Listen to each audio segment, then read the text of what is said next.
jemaat yang diberkati oleh Tuhan, kembali lagi kita dalam renungan pada hari ini. Mari kita tetap meluangkan waktu untuk memuji Tuhan dan merenungkan setiap firman Tuhan.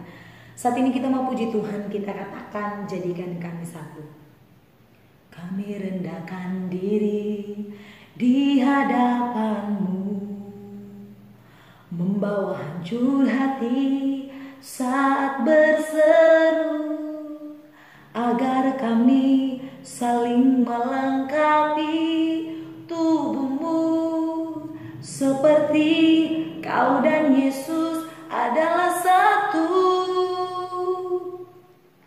Jadikan kami satu seperti kerinduan-Mu, agar dunia tahu bukti nyata dari kasih-Mu. Sebelum kami pergi memberitakan kasih-Mu, mulailah dari kami lebih dulu. Jadikan kami satu. Puji Tuhan, saat ini kita mau merenungkan firman Tuhan. Kita membuka Alkitab kita di dalam Efesus pasal 4 ayat 1 sampai ayat yang ke-16. Saya akan membacakan bagi kita semua. Kesatuan jemaat dan karunia yang berbeda-beda. Sebab itu aku menasihatkan kamu, aku orang yang dipenjarakan karena Tuhan, supaya hidupmu sebagai orang-orang yang telah dipanggil berpadanan dengan panggilan itu. Hendaklah kamu selalu rendah hati, lemah lembut dan sabar. Tunjukkanlah kasih-Mu dalam saling membantu, dan berusahalah memelihara kesatuan roh oleh ikatan damai sejahtera. Satu tubuh dan satu roh, sebagaimana kamu telah dipanggil kepada satu pengharapan yang terkandung dalam panggilan-Mu. Satu Tuhan, satu iman, satu baptisan. Satu Allah dan Bapa dari semua, Allah yang di atas semua dan oleh semua dan di dalam semua. Tetapi kepada kita masing-masing telah dianugerahkan kasih karunia menurut ukuran pemberian Kristus. Itulah sebabnya, kata Nas, tatkala Ia naik ke tempat tinggi, Ia membawa tawanan-tawanan, Ia memberikan pemberian-pemberian kepada manusia. Bukankah Ia telah naik? Berarti bahwa Ia juga telah turun ke bagian bumi yang paling bawah. Ia yang telah turun, Ia juga yang telah naik jauh lebih tinggi daripada semua langit, untuk memenuhkan segala sesuatu.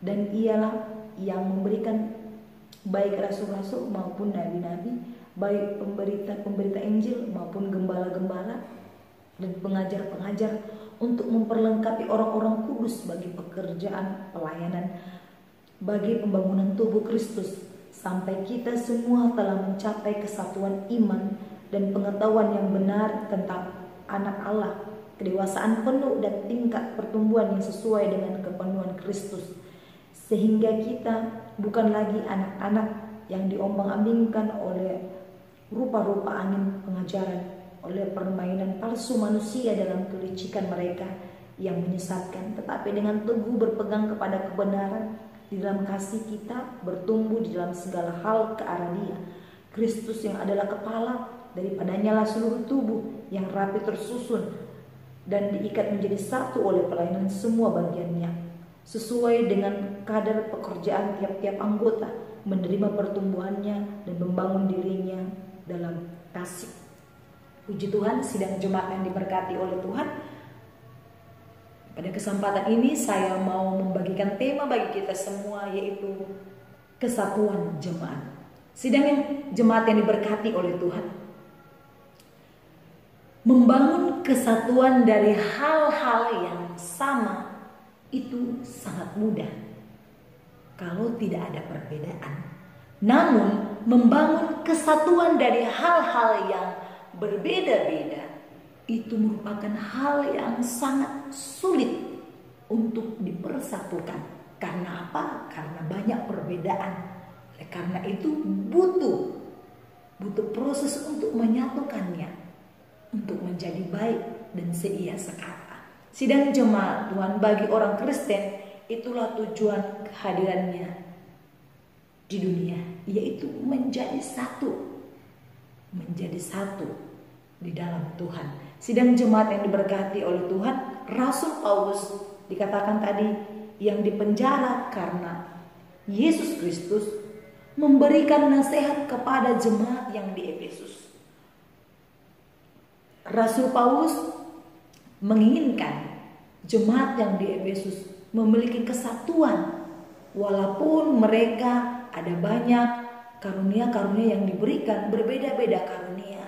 Tetapi walaupun berbeda, Paulus mengharapkan jemaat yang ada di Efesus tetap bersatu, tetap seia sekata, tetap sejalan dalam melakukan setiap tugas tanggung jawab di dalam setiap pelayanan. Sidang jemaat yang diberkati oleh Tuhan, Rasul Paulus yang dipenjara karena Yesus Kristus memberikan nasihat kepada jemaat yang di Efesus, yaitu agar jemaat Efesus hidup dengan rendah hati, lemah lembut, dan sabar. Kemudian selain itu Paulus mendorong supaya jemaat Efesus memelihara kesatuan roh, yaitu kesatuan tubuh Yesus. Kesatuan roh tidak bisa dipisahkan dengan pengakuan satu Tuhan, yaitu Yesus Kristus. Satu iman, dikatakan satu baptisan, satu Allah Bapa. Sidang jemaat Tuhan, sebagai jemaat yang dikasihi oleh Tuhan, sebagai jemaat yang satu anggota, sebagai jemaat yang di dalam persekutuan banyak berkumpul, ada banyak perbedaan. Setiap jemaat-jemaat ini memiliki karunia-karunia yang berbeda. Tapi walaupun memiliki karunia-karunia yang berbeda, itu disatukan untuk meningkatkan pertumbuhan gereja, bukan untuk saling menjatuhkan. Tidak ada yang lebih tinggi, tidak ada yang lebih rendah di hadapan Tuhan. Semuanya sama di hadapan Tuhan. Mau talentanya sedikit atau banyak, di hadapan Tuhan itu sama. Oleh karena itu Rasul Paulus mengingatkan jemaat yang ada di Efesus supaya mereka tetap satu, tidak boleh berbeda-beda. Satu Tuhan yang disembah, yaitu Yesus Kristus, yaitu ada satu iman, satu baptisan, satu Allah Bapa. Itulah yang diajarkan oleh Rasul Paulus. Paulus tidak mau jemaat yang ada di Efesus mereka terpecah, terbelah karena banyak anggota-anggota atau karena banyak perbedaan-perbedaan. Tetapi Paulus mau dalam perbedaan itu disatukan menjadi hal yang baik, disatukan untuk pekerjaan Tuhan. Sidang jemaat Tuhan, Paulus juga menjelaskan adanya berbagai karunia yang diberikan berdasarkan kehendak Allah yang berfungsi untuk pelayanan dalam jemaat. Karunia yang satu tidak bisa dipisahkan dengan karunia yang lainnya. Semua karunia merupakan satu kesatuan. Artinya sidang jemaat Tuhan, kalau dalam tubuh kita ini ada tangan dan kaki ini tidak bisa dipisahkan. Kalau tidak ada kaki, kita tidak bisa melakukan pekerjaan kita. Dan sama juga kalau tidak ada tangan, kita juga tidak bisa melakukan pekerjaan kita dengan sempurna. Oleh karena itu jemaat Tuhan, jadi semuanya saling membutuhkan. Tidak ada yang lebih hebat, tidak lebih hebat kaki. Tidak ada kaki, aku lebih hebat. Kaki tidak bisa mengatakan demikian. Dan tangan juga tidak bisa mengatakan aku lebih hebat. Karena semuanya memiliki fungsi yang berbeda. Dan jika disatukan, itu akan menjadi sempurna dan akan berjalan dengan baik. Jadi jemaat Tuhan, walaupun di dalam sebuah gereja ada jemaat yang memiliki karunia yang seperti ini, karunia yang seperti ini, karunia yang seperti ini, semuanya sama di hadapan Tuhan. Dan semuanya itu disatukan untuk berfungsi untuk pelayanan gereja, supaya gereja itu bertumbuh dan berkembang, dan jemaat-jemaatnya memiliki iman yang kuat di dalam Tuhan. Jadi sidang jemaat yang diberkati oleh Tuhan, tidak ada karunia yang lebih rendah ataupun lebih kecil. Semuanya bermanfaat bagi pertumbuhan dan perkembangan gereja dan jemaat. Tuhan sendiri yang memperlengkapi umatnya dan memberikan tugas, yaitu memelihara kesatuan jemaat sebagai tubuhnya. Jadi gereja bisa berjalan dengan baik, bertumbuh dengan baik Kristus ada di dalamnya, yaitu sebagai kepala. Kristus sebagai kepala jemaat.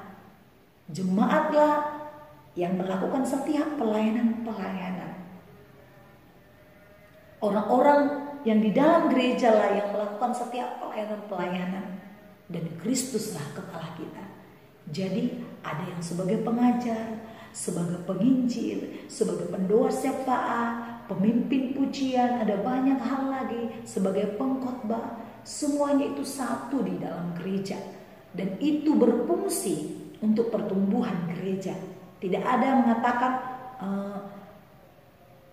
penginjil lebih hebat, ataupun pengkhotbah lebih hebat, atau pemimpin pujian lebih hebat, atau pengajar lebih hebat.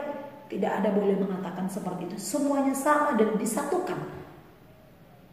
Dan di situ akan kita melihat bagaimana setiap karunia memiliki fungsi-fungsi yang berbeda, namun tetap satu. Namun tetap satu di dalam Tuhan, yaitu tujuannya hanya untuk melayani Tuhan dan pertumbuhan gereja. Sidang jemaat Tuhan, Tuhan memberikan orang-orang dengan jabatan nabi. Ada sebagai nabi, sebagai rasul, gembala, pemberita-pemberita dan pengajar-pengajar untuk membimbing dan memperlengkapi umatnya agar mereka mengalami pertumbuhan serta pengenalan akan Allah secara dewasa dan mandiri, dan tidak mudah disesatkan dan teguh bertumbuh ke arah Kristus.